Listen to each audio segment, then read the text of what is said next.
Food crops, grown on large agricultural tracts like this, are most often destined for grocery aisles or even alcoholic beverages. But increasingly, food crops are being used to make alternative fuels for motor vehicles known as biofuels. First-generation biofuels include sources like maize, sugarcane, sorghum, soya beans, and sunflower oil. Maize is excluded in South Africa due to food security concerns. But the food versus fuel debate has spurred research into second-generation or advanced biofuels that don't compete with inputs destined for food consumption, namely algae, kelp, wood chips, and fruit peels. We have come up with regulations which are for the mandatory blending of biofuels into petrol and diesel. These were promulgated on Friday, the 24th of August. We are going to put them into effect once we have sorted other things, particularly the pricing mechanism. But we are very clear in terms of what our intentions are, and we have made our intentions clear to the public and the potential investors. Biofuels aren't new to the country.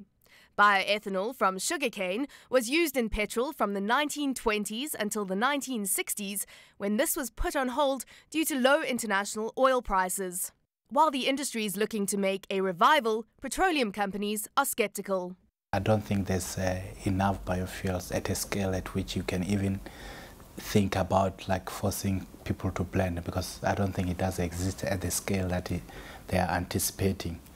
So we're talking about millions and millions of biofuels here, and if we don't even have a proof of who can even deliver like 1 million liters, I think right now we're just talking about theory. We need to put this into practice. Ambitions were formalized in the 2005 draft biofuel strategy drawn up by the Biofuels Task Team. The revised 2007 Biofuels Industrial Strategy White Paper proposed a 2% penetration level of biofuels in the national liquid fuel supply, or 400 million litres per annum. The 2% scenario is expected to boost jobs, economic growth, and reduce greenhouse gas emissions. While the global biofuels industry has grown significantly, it's still small in relation to total fuel supply. The United States and Brazil dominate the market, accounting for 70% of total biofuel supply, while Africa is a serious laggard. For South Africa, the next step is incentivizing investment, taking into account the cost of production and the price oil companies will pay for biofuels.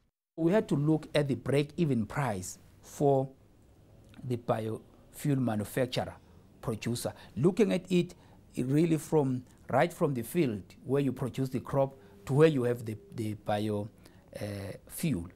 And then to say to the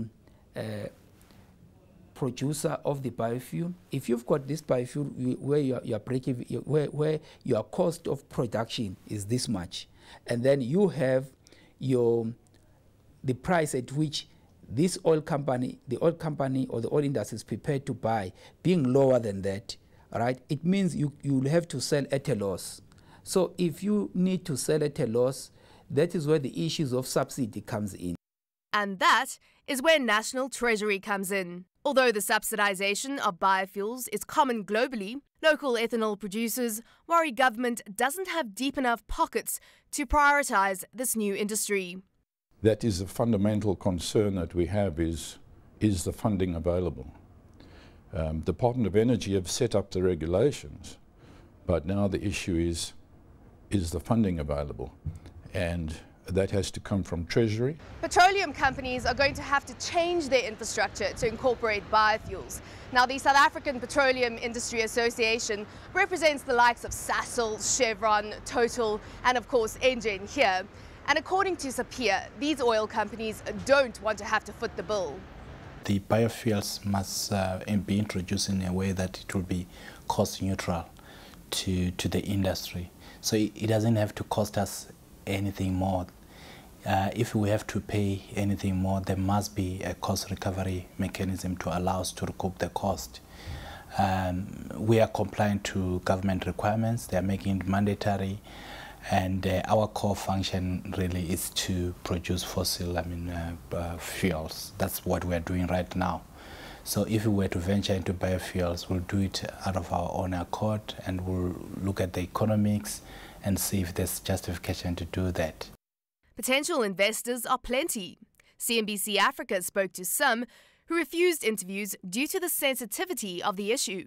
The Industrial Development Corporation has set aside 5.1 billion rand for biofuels investment, and government plans to build a 2 billion rand bioethanol plant. But despite the hype, construction has yet to commence.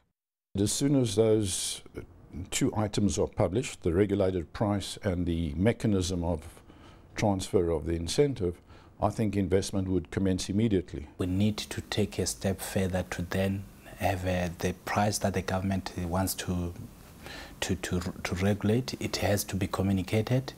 Once we know that and cover all the issues relating to blending cost by the oil companies, that will then give us a platform at which we can test if this is a reality or it's just a dream. Biofuels are hoped to create jobs for the previously disadvantaged on rural, underutilized land and act as a bridge between the first and second economy.